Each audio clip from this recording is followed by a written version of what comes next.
Welcome back. Joining us on the show now is Claudiu Covrig. He's founder and analyst at Covrig Analytics. Claudiu, hi. Thank you so much for joining in. And there's been a bit of an uptick when you look at the global sugar prices, whether it has been New York, which is trading around 2-month highs, London sugar prices near a 5-week highs as well. India, not so much because we're looking at a bigger crop in the next year. But first of all, your sense on the international prices. Hello, thank you for inviting me again here. It's a pleasure.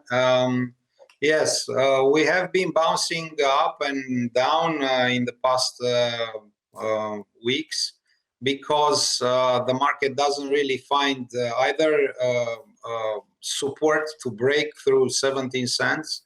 We've seen a lot of liquidation when the market went to 17 cents, the New York market. And then also on the bottom, it looks like 16 cents or 15.9 cents is holding well. So now we are in a period where Brazil is still producing a lot of sugar. They are not even reaching the peak of the crop. The sugar mix is very high there. And then this is kind of bearish. But then we have also a bullish support for Q4, Q1, because the sugar is limited in this period of time, especially in Q1. And then suddenly we have more support coming from white sugar markets, so the London 5 contract, with Pakistan deciding to really import some sugar. They already accepted a tender of 105K. And then this Monday, Tuesday, they had another tender for 200,000 tons.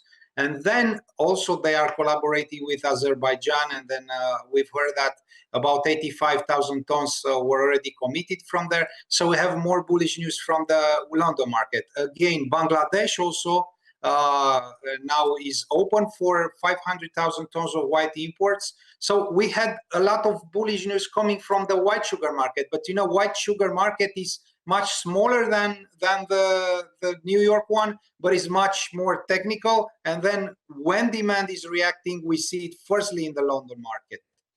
Oh, well, absolutely. So are you anticipating higher prices from here, one? And how would you look at the Indian markets there? Because with the way we're looking at higher supplies in Brazil and Thailand as well, Indian exports clearly haven't met those targets, even as we are at September.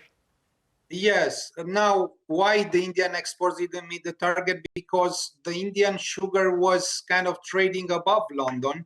And then now there was not much more room because some other people switch their imports to other countries, so on and so forth. But now the problem is what we will do forward, right? Because, you know, from India to East Africa, the freight has spiked in the last 1 or 2 months. And then Indian product become more expensive there. It was because of containers, but because of the freight. But then going forward, we will have a bit of support. And which will be the support? If we look on the white sugar trade flows, we see that Q4 and Q1 are in deficit.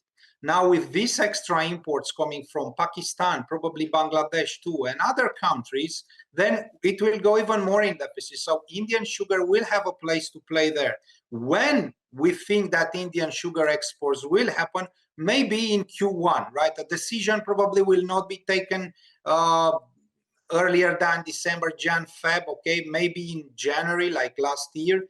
And then the domestic market in India probably will suffer a bit of pressure if the Indian government doesn't allow a bit more cane ethanol, right? Because, you know, that's the problem there. You need a specific mandate for cane ethanol. Like this, people are not running, and oil market companies are not running to take corn ethanol from, you know, maybe part of it imported from the US.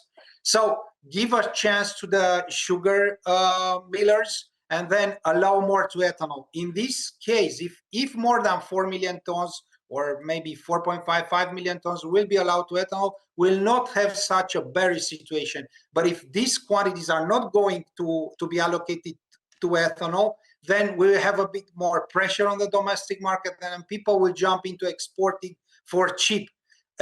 Up until now, the prices, export prices, were very good this year, but we don't know next one. We hear that people can offer $470 FOB or even below for 60, for 65 FOB West Coast India if the government will allow. So it's still not a bad price, but I'm afraid that if not more sugar will go to ethanol, then the pressure will be felt starting with the second half of November and then December in the domestic market, I'm saying.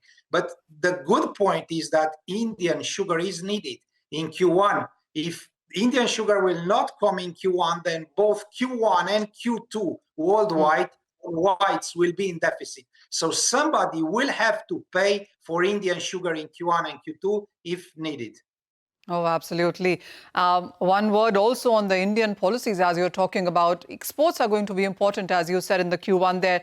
That is, if Indian ethanol diversion doesn't happen at the kind of number that we're talking about.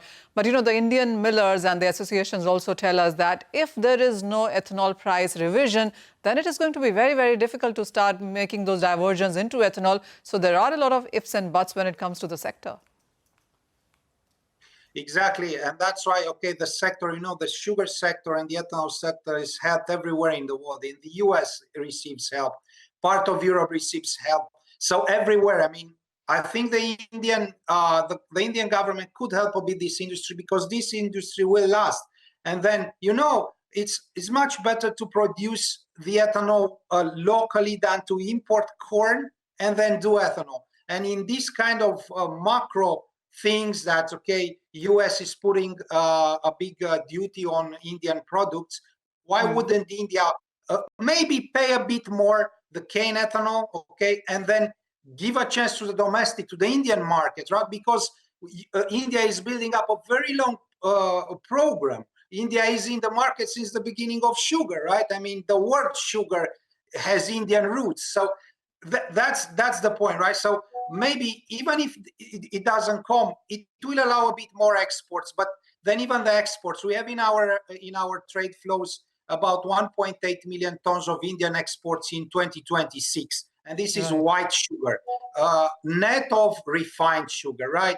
So then let's make this happen because the market needs it. If it won't happen, then the white sugar market will go up to the roof by the end of Q1 because there will not be too many people to bring the sugar into the market.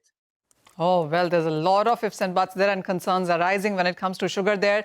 Well, Brazil at this point in time is looking at more sugar production, but India clearly is in the middle of all of this on whether we will export at what prices. And the other thing is whether or not we get those ethanol price revisions. If not, then, well, yes, there are concerns or pressures coming in for India in the month of November and December. Claudiu, as always, thank you so much for joining in. Thank you very much. Anisha, as well as Claudio, thank you so much for that interesting chat there on sugar, where India stands as well right now. But a reminder for our viewers, as you can unlock a world of exclusivity, expertise and influence, become a member of CNBC-TV18 Access, our premium members-only experience on CNBC-TV18.com. The membership includes access to CNBC-TV18's flagship events, interaction with our journalists along with curated studio tours, e-learning sessions and masterclasses and curated lifestyle benefits.